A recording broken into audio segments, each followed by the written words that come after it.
उत्तर प्रदेश में बोर्ड परीक्षा 24 मार्च से शुरू हो गई थी और परीक्षा को नकल विहीन कराने के लिए सभी परीक्षा केंद्रों पर छात्रों की अच्छे से तलाशी सहित सुरक्षा व्यवस्था के पुख्ता इंतजाम किए गए हैं। वहीं सहारनपुर में आज 12वीं कक्षा का ड्राइंग का पेपर था।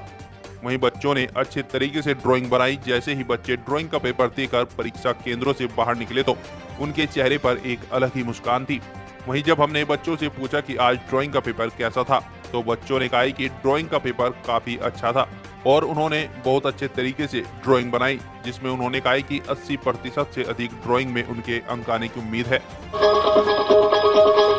राष्ट्रीय सेवा योजना के 7 दिवसीय शिविर के समापन पर कार्यक्रम अधिकारी डॉक्टर नीतू वर्मा के निर्देशन में हुआ। कार्यक्रम का शुभारंभ मुन्ना लाल कॉलेज की प्राचार्य द्वारा सरस्वती मां का पुष्प अर्पित कर किया गया। कार्यक्रम में मुख्य अतिथि ITC मिशन सुनहरा कल, मोहम्मद अर्श, मोहम्मद तबरेज, नरेश सैनी, रविंद्र आदि। कार्यक्रम के मुन्ना लाल डिग्री कॉलेज से श्रीमती आशा पांडे, डॉक्टर निशा शुक्ला, डॉक्टर सीमा सिंह, अनुपम गुप्ता, डॉक्टर विनीता, डॉक्टर तनु शर्मा, पूजा धीमान आदि उपस्थित रहे। मंच संचालन का कार्य कुमारी अंतिम चौधरी और कुमारी पारुल देवी ने किया।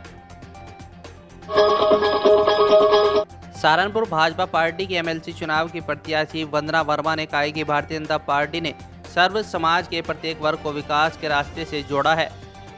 उन्होंने कहा कि प्रधानमंत्री नरेंद्र मोदी और मुख्यमंत्री योगी आदित्यनाथ की विकासशील नीति के चलते पूरे प्रदेश कुशल है। और भाजपा के जिला अध्यक्ष महेंद्र सैनी ने कहा कि प्रदेश का चौमुखी विकास किया जा रहा है। कार्यकर्ताओं की बैठक के दौरान पूर्व सांसद राघव लखनपाल शर्मा भी मौजूद रहे। सरस्वती विहार में टॉपर्स को किया गया सम्मानित। आज दिनांक 29 मार्च 2022 को Saraswati Vihar senior secondary school Delhi road Saharanpur ने कक्षा 1 से कक्षा 9 व कक्षा 11 का वार्षिक परीक्षाफल घोषित किया।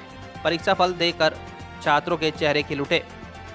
कक्षा 11C की विज्ञान वर्ग की छात्रा इतिशा दक्ष ने सर्वप्रथम 83.7% अंक प्राप्त किए। वहीं 11A के ईशान छावड़ा, 11B की कुमारी मोहिनी ने अपने वर्गों में प्रथम स्थान प्राप्त किया।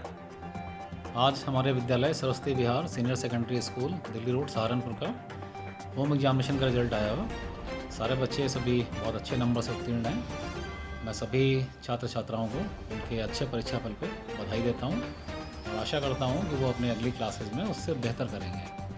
9th में बच्चों का मैंने एक काउंसलिंग सेशन भी किया और बच्चों को प्रेरित किया इस बात के लिए कि वो अगले विषय में अगले साल 10th में अच्छे अंकों से परीक्षा उत्तीर्ण करें, बोर्ड का परीक्षाफल अच्छा सुनिश्चित करें। और क्लास 11th में बच्चों की अलग से काउंसलिंग की गई ताकि वो किस प्रकार से मेहनत करके बोर्ड परीक्षा में अच्छे अंक प्राप्त कर सकते हैं।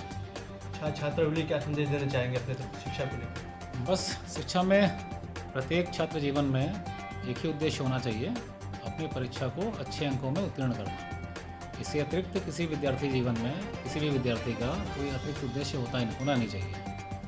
अपनी परीक्षा अच्छे अंकों में उत्तीर्ण करें, इसके लिए मेहनत और सिर्फ मेहनत ही उनके लिए संदेश है।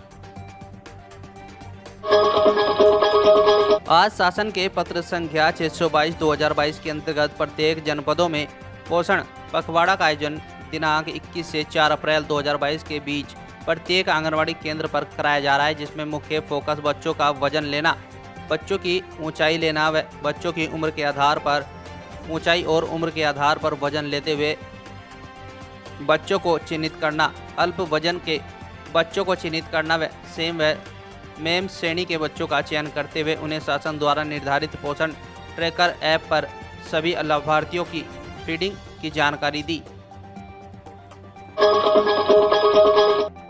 बैंक कर्मचारियों की हड़ताल आज दूसरे दिन भी जारी है। आपको बता दें कि Uttar Pradesh bank employ union द्वारा आज सहारनपुर नगर में घंटाघर स्थित बैंक ऑफ बड़ौदा के बाहर क्षेत्रीय कार्यालय पर केंद्र सरकार की कर्मचारी विरोधी नीतियों के खिलाफ जोरदार प्रदर्शन किया गया। प्रदर्शनकारियों को संबोधित करते हुए यूपी बैंक यूनियन के सचिव प्रदीप गुप्ता ने बताया कि हमारे देश का कामगार वर्ग 28 और 29 मार्च को देशव्यापी हड़ताल कर रहा है, जिसमें उन्होंने बताया कि हमारी यूनियन की मांग है कि भारत जैसे विकासशील अर्थव्यवस्था को व्यापक विकास का आकार देने के लिए सार्वजनिक क्षेत्र को महत्वपूर्ण भूमिका निभानी है। जिसमें उन्होंने कहा कि सार्वजनिक क्षेत्र के बैंकों को सुदृढ़ किया जाए और बैंकों का निजीकरण बंद किया जाए।